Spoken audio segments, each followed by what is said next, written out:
Chapter 1, Dusty Dawn in Silver Gulch. The sun rose slowly over the barren cliffs surrounding Silver Gulch, a small mining town in the heart of Arizona's desert, where the air always carried the taste of dry earth and sweat.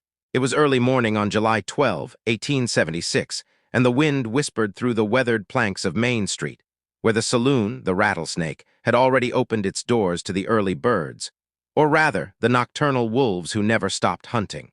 Dust devils danced in the rays filtering through the cracked windows, and from the horizon came the distant howl of a coyote welcoming the day with its mournful song. Jack Harlan rode into town on his loyal Mustang, an old warrior named Thunder, whose coat was flecked with sweat and dust from the long journey from Texas. Jack was 32 years old, with a face bearing the scars of too many sunburns and too few nights in a proper bed.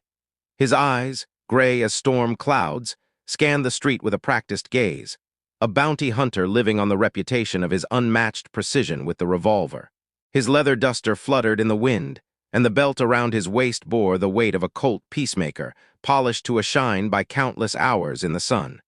Beneath the duster hid a secret, a silver medal from the Confederacy, a reminder of the Civil War that still haunted his dreams. He dismounted at the stable door, where the old owner, a hunched man named Silas, nodded toward him with a toothless grin. "Harlan, eh? Heard the rumors, that scoundrel Black Tom is here, stole gold from the bank in Tucson and holed up in the mountains. But a word of warning, he's got a pack with him, wilder than prairie wolves." Jack nodded curtly, tied Thunder's reins, and tossed a coin into Silas's hand. Inside the stable smelled of hay and horse sweat, a familiar scent that reminded him of the freedom on the open plains. He stretched, feeling his back ache from days in the saddle, and took a deep breath of the dry air that filled his lungs with a mix of hope and fear. Silver Gulch wasn't just a town. It was a powder keg, ready to explode at the slightest spark. Inside the saloon sat a handful of men at the tables, their faces shadowed by their hats, glasses of whiskey glinting in the dim light from the oil lamps. The piano in the corner played a melancholic tune, "Oh, Susanna," in a hoarse, drunken rendition. Jack ordered a black coffee, bitter as his own life, and sat at a table near the door. He listened to the whispers. Black Tom, leader of the Dust Devils gang, was rumored for his cruelty.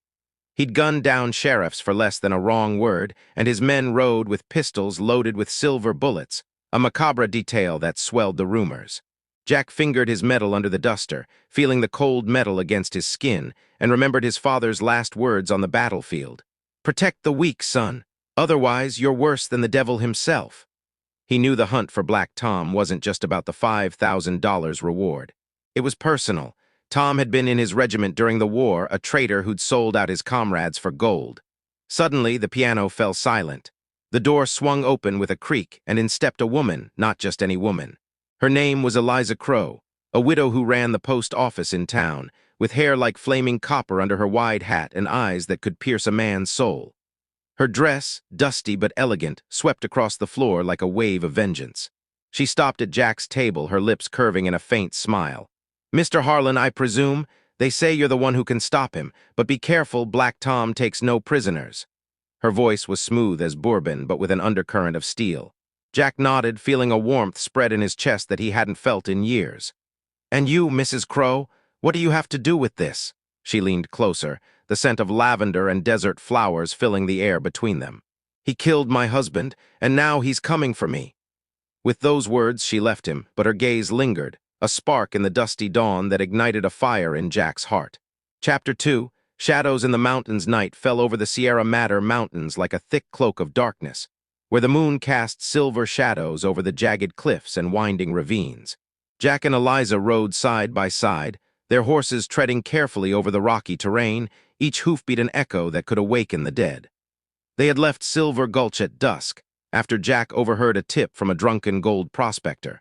Black Tom's camp was hidden in Devil's Gulch, a narrow valley surrounded by labyrinths of red sandstone, where echoes lurked like invisible enemies. The air was cold now, carrying the scent of pine resin and damp earth from a distant spring, a sharp contrast to the day's heat. Jack felt the tension in his gut like a taut rope pulling tight. His hand rested on the revolver, fingers tense around the grip, ready to draw at the slightest sign. Eliza rode silently beside him, her back straight as an arrow, but he saw her hands tremble slightly on the reins. "Tell me about your husband," he said softly, his voice an attempt to dispel the silence. She looked at him, her eyes reflecting the moonlight.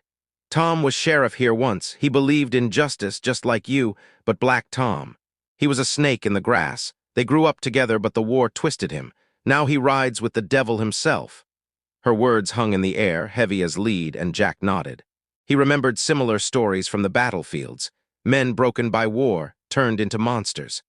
They reached the edge of the valley at midnight, and below, the fire in the camp glimmered like a malevolent eye. 5 tents stood scattered, surrounded by saddled horses stamping restlessly in the dark. Shadows of men moved around the fire, their laughter echoing like roars from hell, mingled with the smell of sizzling beef and burnt whiskey. Jack knelt behind a boulder, pulled out his binoculars, an old relic from the army, and zoomed in. There he sat, Black Tom, a colossus of a man with a black beard and scars mapping his cheeks like rivers of blood. His eyes glowed in the firelight, and on his belt hung a strap of dried ears, trophies from his victims. Beside him sat his right-hand man, a lean bandit named Rattlesnake Slim, whose revolver was known for its speed. "We have to be quiet," Jack whispered, but Eliza shook her head. "No, they have my niece here. They kidnapped her to force me to hand over the gold." Her voice cracked, and for the first time, Jack saw the vulnerability beneath her armor. He placed a hand on her shoulder, feeling the warmth through the fabric, and nodded. The plan was simple: sneak in, rescue the girl, and then chaos. They crept forward through the bushes, thorns tearing at their clothes like claws from invisible wolves. His heart pounded in his ears, each breath a risk, each step a dance with death. They reached the outer tent where a guard snored with a bottle in hand. Jack drew his knife, a blade of steel that glinted faintly, and with a swift motion silenced the man, a choked gurgle that died in the night. Inside the tent lay the little girl, perhaps 10 years old, bound to a chair with fear in her eyes. "Aunt Eliza," she whispered, and Eliza's tears fell silently as she untied the ropes. But in that moment a shot rang out, a warning shot from the camp. "Intruders!" bellowed a voice, and suddenly the night exploded into an inferno of lanterns and shouts. Jack pulled Eliza and the girl out, revolver in hand, and the world became a whirlwind of flashing muzzle flares and bullets whistling past ears like angry hornets. They ran for the horses, but Black Tom's voice echoed. "Harlan, you damned ghost from the war, come out and face me like a man." Jack turned, saw the figure approaching through the smoke, and knew escape was impossible. The tension rose like a storm, the air charged with sulfur and fear, and in that moment he felt the freedom, the wild, intoxicating freedom of the Wild West, where every second could be the last. Chapter 3, Dance of the Flames. The chaos in Devil's Gulch was like a dance with the devil himself, a whirlwind of fire, dust, and death. Bullets slammed into the rocks with deafening cracks, shards of stone flying like shrapnel, and the air filled with gunsmoke that burned the lungs. Jack fired from the hip, his Colt pointing with deadly precision. One bandit fell backward with a scream, hand pressed to a red hole in his chest, blood seeping out like dark wine. Eliza, with the girl in her arms, ran for the horses, her dress fluttering like a flag in the fray, while Jack covered their retreat.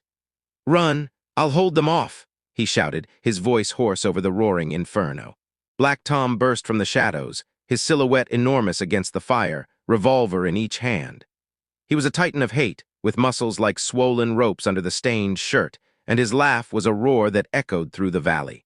"You think you can stop me, Harlan, after what you did at Shiloh?" His words hit harder than any bullet. Memories from the war flashed by.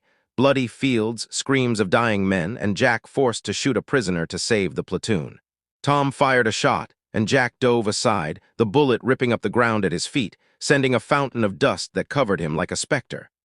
They met in the middle of the camp, right in the fire that now licked at the edges of the tents, the flames dancing like demons with orange tongues. Jack rolled aside as Tom swung his rifle-like axe, the blade whistling through the air with a singing sound that could cleave an oak. He felt the wind from the blow against his cheek, his heart pounding like a drum in his chest, sweat mixed with blood from a gash on his arm. "It wasn't me who betrayed us, Tom," Jack yelled and fired his shot. The bullet hit Tom's shoulder, tearing flesh and fabric, but the big man only staggered, eyes blazing with rage. "Liar! You stole my honor," Tom charged, and they tumbled together in a grapple, fists pounding ribs, knees driving into bellies. Jack tasted blood in his mouth, felt ribs crack under Tom's weight, but he twisted free, grabbed his fallen revolver, and pressed it to Tom's temple. Around them raged the fight. Rattlesnake Slim pursued Eliza through the bushes, his shots echoing like thunder, but she turned with a hidden derringer in hand. a small pistol she'd carried since her husband's death. The shot cracked and Slim fell, his face surprised in the moonlight, blood running into the sand like a dark river.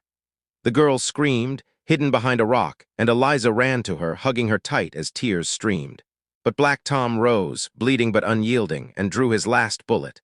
It hit Jack in the thigh, a burning pain that dropped him to one knee, blood warming his boots.